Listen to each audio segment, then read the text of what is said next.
আজ সোমবার 2 জুন দক্ষিণ কেরানীগঞ্জের আব্দুল্লাহপুর বাজারে রাস্তার পাশে ঈদের আগে এমন উচ্ছেদ অভিযানকে নেক্কারজনক ঘটনা বলে দাবি করছেন অনেকেই বলছেন আব্দুল্লাহপুর রসুলপুর মাদ্রাসার এতিমদের হাট বানচার করার জন্য মহাসড়কে বিশেষ একটি পক্ষ হাটকে সুবিধা নিতে উঠে পড়ে লেগেছে।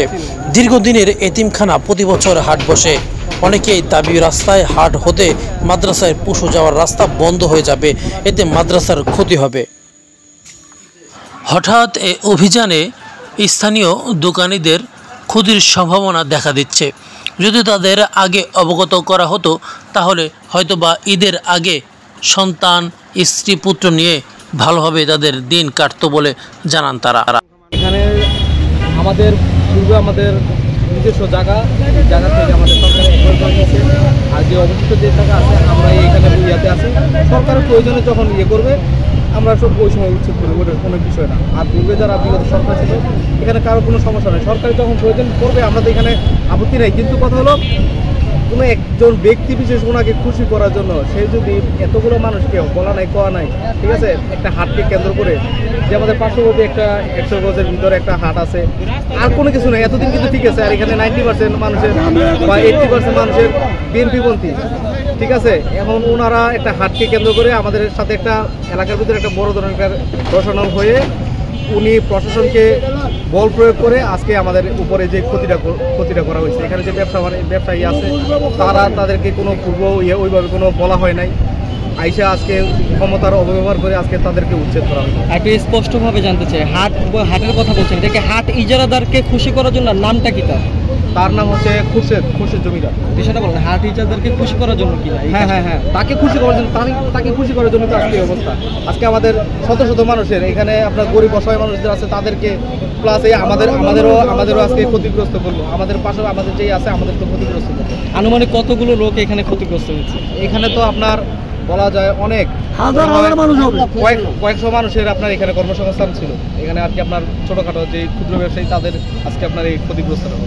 তো এখন এই দায়ভার কার থেকে নেবেন? আমরা ঊর্ধ্বতন কর্মকর্তার কাছে, আমরা সরকারের কাছে, মাননীয় প্রধান উপদেষ্টা আমাদের ডক্টর মোহাম্মদ ইউনূসের কাছে আমরা তাদের কাছে আকুল আবেদন, তার কাছে আমরা এটা দৃষ্টান্ত একটা ভালো বিচার চাচ্ছি। আপনার নাম পরিচয়? আমার নাম হচ্ছে মোহাম্মদ হুসাইন। সাইদ ভাই কী করছেন? সরি, কী করেন আপনি? আমার বিজনেস আছে এখানেই। হ্যাঁ, আমার নিজস্ব আমার মার্কেট, আমার বিজনেস আছে। আপনি কী দৃষ্টিতে দেখছেন? এই দৃষ্টিতে এটা খুব খারাপ হয়েছে। আমরা বাপ দাদার জায়গা দীর্ঘদিন যাবত সালে নিচ্ছি, এই পর্যন্ত আমরা করে খাইতে এই পর্যন্ত আমাদের ভাঙি না এই পর্যন্ত। এখন এই যে আওয়ামী লীগ সরকার গেল, এই গেলে কেউ আমাদের বলছে যে তোমরা খাও, বাদ তোমরা ক্ষতিগ্রস্ত করছো।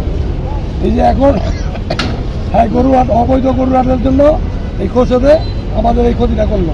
এই পুরো এলাকা, এই কলাকান্দি পুরো অনেক এলাকাটা ক্ষতি করলো, কোটি টাকা ক্ষতি করলো। পরিমাণের করে খাইত এটা খুব লাক্ষি মানলো। আচ্ছা, এই যারা দোকানটা নিয়ে বসেছিল এখান থেকে কোনো টাকা উঠতো কিনা আগে? না, এগুলি কোনো টাকা পয়সা উঠতো না।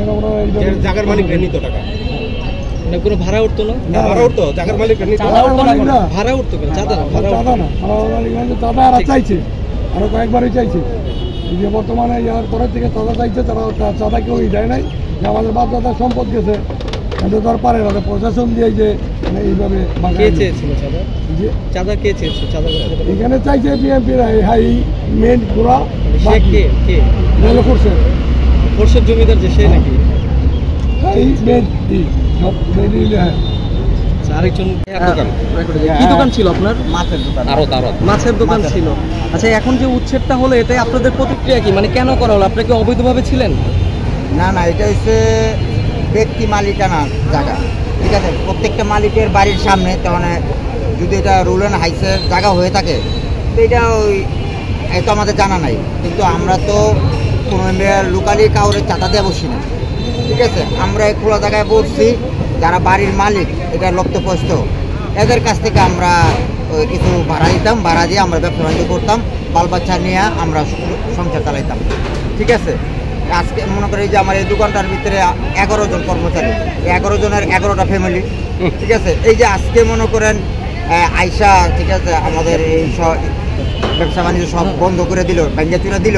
এই যে আমার এখন গাড়ির ভিতরে অলরেডি 1.5 লাখ টাকার মাছ রয়েছে, এটা তো আর আগে বলা হয় নাই যে আজকে কিন্তু টোটালি বাঞ্জা দেওয়া হবে, আপনারা মাছটা চাইলেন না, এরকম কোনো আওয়াজ দেয় না আমাদের। ঠিক আছে, না দেওয়াতে যে আমরা 1.5 লাখ টাকার মাছ নিয়েছি, এখন এই যে দোকান ভেঙে দিল। ঠিক আছে, আমার এই 11টা ফ্যামিলির অবস্থা কী হইব, এবং আমার এই 1.5 লাখ টাকার মাছের জরিমানা রাখিয়ে দিব। ঠিক আছে, এটা আমরা প্রধান উপদেষ্টার দৃষ্টি আকর্ষণ করছি, যাতে এইখানে অনেক গরিব লোক এই রাস্তার ভিতরে পয়সা ওই যে ওইখানে ওই যে ব্রিজটা ছিল, ওই যে ব্রিজের নিচে এখানে সরকার 11 করে নিয়ে গেছে। এখন এখানে আছে আমরা নিজেরা করে খাই, এখানে কোনো চাঁদাবাজ কোনো কিছু নেই। যারা এগুলো করছে ওরা আমরা চাঁদাবাজ না, আমাদের নিজস্ব জায়গা। এই যে মানুষের ক্ষতি হয়েছে, আমাদের অনেক ক্ষতি হয়ে গেছে। 2-3 দিন পরে ঈদ, যে একটা মানুষ সবাই আমরা মাছ উঠেছি, সবাই আমরা এরকম মাছ উঠেছি ওভার করে, যেহেতু ঈদের বাজার এই হিসাবে মাল উঠেছি। এই যে আপনার ক্ষতি হয়ে গেছে, শুধু আমার একার না, যা আছে লক্ষ লক্ষ ক্ষতি হয়ে গেছে। এখানে কোনো চাঁদাবাজ নেই, আমাদের নিজের জায়গা, আমাদের জায়গা আছে ওই ব্রিজ, ওইখান থেকে আমরা এখানে আসতে আমরা কষ্ট করে খেতেছি। এটা তো অনেকদিন যাবত এইভাবে দোকান চলছিল, হঠাৎ করে কেন হয়েছিল আমরা বলতে পারি না। এখানে গরুহাট বানাইছে, ওইটা নিয়ে এই কারণে হাট বা হাটের যারা সুবিধা দেওয়ার জন্য মনে হয় সুবিধার জন্য এটা করছে, না আগে তো আসে নাই। এটা পরে হাটের সুবিধা দেওয়ার জন্য এটা করছে, না লাগে কখনো আসেনি এরকম।